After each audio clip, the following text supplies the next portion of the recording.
龜，小蝸牛學中文系列。這本書是屬於烏龜爬得慢，兔子跳得快，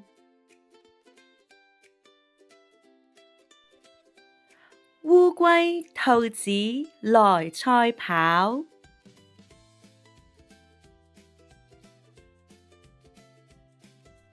看誰最快到終點。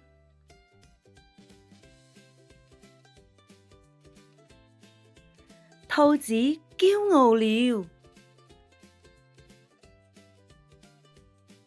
兔子中途睡着了，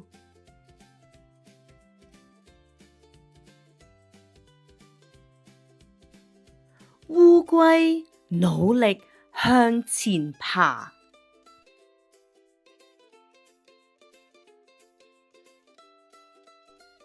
最後烏龜贏了比賽。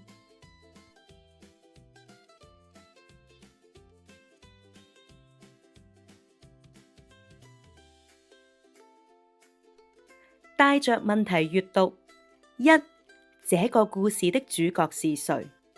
二、他們一起做什麼？三、為什麼兔子贏不了比賽？四、如果再有一次比賽，誰會贏？